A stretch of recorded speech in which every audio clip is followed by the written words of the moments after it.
L'humilité. C'est un mot qu'on croit tous connaître. Et pourtant, si on passait complètement à côté de l'essentiel. Dans cette analyse, on va découvrir que la définition biblique de l'humilité est bien plus surprenante et en fait bien plus puissante qu'on ne pourrait l'imaginer. Alors, on commence par la question de base. C'est quoi, au juste, l'humilité? Ça a l'air simple comme ça, mais en réalité, la réponse nous ouvre des portes sur une compréhension beaucoup plus profonde. Allons-y, étape par étape. Quand on fait un truc tout simple, comme chercher des synonymes, eh bien, le portrait n'est pas très glorieux. On tombe sur des mots comme servilité, passivité ou même dénigrement de soi. Franchement, ça ne donne pas envie. Pas étonnant que l'humilité ait souvent mauvaise presse. Tous ces termes créent une image déformée, l'image d'une faiblesse, d'un manque de confiance en soi. Et toute cette confusion, eh bien, elle nous mène tout droit à l'idée reçue numéro 1. Être humble, ce serait se dévaloriser, se voir comme quelqu'un d'inférieur. Mais est-ce que c'est vraiment ça le cœur du sujet? C'est là que ça devient vraiment intéressant. Regardez le contraste, c'est saisissant. D'un côté, la perception commune nous dit, en gros, de nous rabaisser.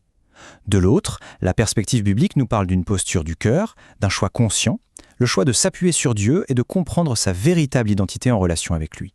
C'est un changement total de paradigme. L'humilité, dans un sens biblique, ce n'est donc pas une émotion qu'on subit, comme se sentir petit ou sans valeur. Non, c'est une action, c'est un choix délibéré de reconnaître qu'on dépend de Dieu. Au fond, l'important n'est pas ce que l'on ressent sur le moment, mais la direction qu'on choisit de prendre. En fin de compte, tout se résume à ça, une question de dépendance. L'orgueil, c'est compter uniquement sur ses propres forces. La véritable humilité, c'est faire le choix de s'appuyer sur Dieu. La question n'est donc pas tant « est-ce que j'ai de la valeur ?», mais plutôt « sur qui ou sur quoi est-ce que je place ma confiance ?» Pour y voir encore plus clair, il y a une méthode qui est souvent très efficace. C'est de regarder l'exact opposé. C'est en définissant ce que l'humilité n'est pas que sa véritable nature va nous apparaître de façon encore plus lumineuse. C'est un principe tout simple mais vraiment puissant. Pour bien comprendre la lumière, il faut avoir une idée de ce qu'est l'obscurité. Et bien pour l'humilité, c'est pareil. En la mettant face à son contraire, ses contours deviennent tout à coup beaucoup plus nets. Ce tableau l'illustre parfaitement. Le fondement de l'orgueil, c'est soi-même. Celui de l'humilité, c'est Dieu. L'un s'exprime par l'arrogance, l'autre par la douceur. D'un côté, l'auto-importance, de l'autre, la soumission. On voit bien que c'est une opposition totale, de la racine jusqu'aux branches. Mais attention, il y a un petit piège. Si l'orgueil est l'opposé de l'humilité, qu'est-ce qu'on fait de la confiance en soi? Est-ce que ça voudrait dire qu'être humble, c'est forcément manquer d'assurance? Absolument pas. Le message est très clair là-dessus. On peut tout à fait être humble et en même temps être audacieux, confiant et plein d'assurance. La véritable humilité n'écrase pas la personnalité, bien au contraire. La confiance qui vient de Dieu, c'est une force tranquille, pas un orgueil bruyant.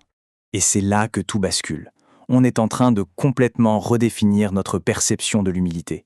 Ce n'est plus du tout une faiblesse qu'il faudrait fuir, mais ça devient une véritable source de puissance. Le point essentiel à retenir, c'est donc celui-ci. La vraie humilité, ce n'est pas se voir comme moins que les autres. C'est de déplacer le centre de gravité de sa confiance. C'est de passer d'une dépendance à soi-même à une dépendance totale envers Dieu. C'est un changement d'ancrage fondamental. Ce qui nous laisse avec une dernière question, une question assez vertigineuse.